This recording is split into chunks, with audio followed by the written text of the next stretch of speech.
Mr. Shiv Nadar, our distinguished guests, members of the jury for the HCL Grant Awards this year, the recipients of this award, ladies and gentlemen. I would at the very outset like to thank Mr. Nadar and his colleagues for having invited me and given me an opportunity to associate with this function today. This is my first visit, Mr. Nadar, to the complex here, though I've heard a lot about it.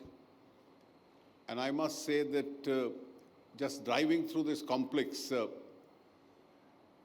I can imagine the magnitude of activity that really goes on here. That your company has taken the initiative to institutionalize the mechanism of its corporate social responsibility is yet another first. Conventionally, corporate philanthropy was lesser known in India. Not that there was no philanthropy, there was. It was based out of a community feeling, at times out of religiosity, at times out of other social groups, other enlightened citizens who thought it was a responsibility to give back. And therefore, I recollect a few years ago when the whole idea of CSR was born in India, it was not free from doubt.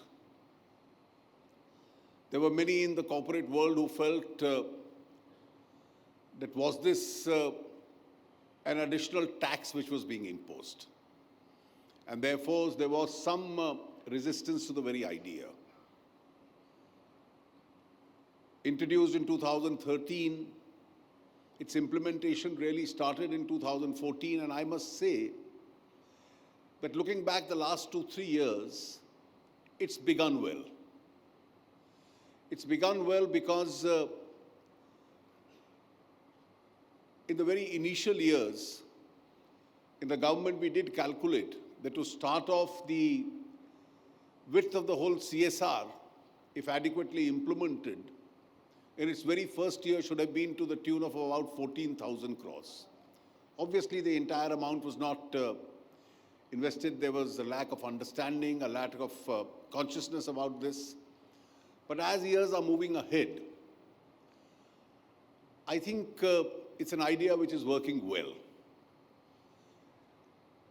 Of course, a strict discipline has to be enforced that the expenditure cannot be camouflaged, in as much as corporates start supporting their own corporate proposals on this strength. And therefore, there has to be an arm's length distance where it is spent. And I must compliment HCL for having institutionalized that mechanism of maintaining that arm's length distance, going into the larger society, creating an independent jury, looking at the areas which each year you would support, and then asking those members of the jury to select the very best so that they can act as a role model for others involved in this structure itself.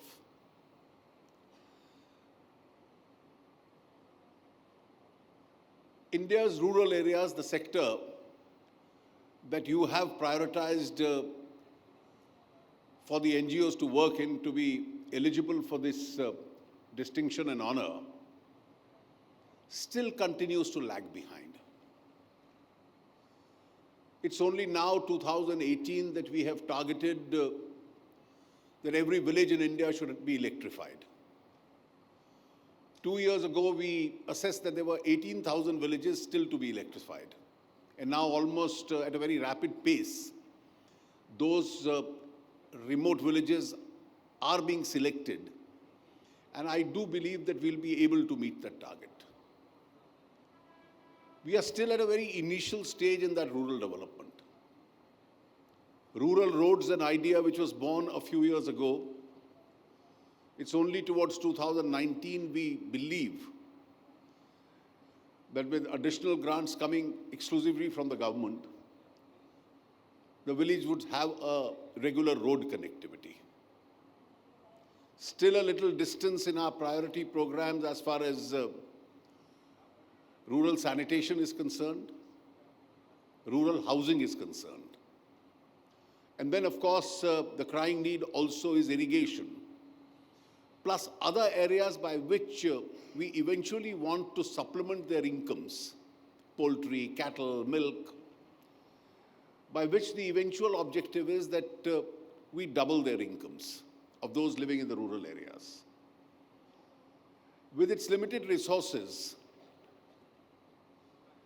it may not even be possible for the government to entirely achieve this on its own.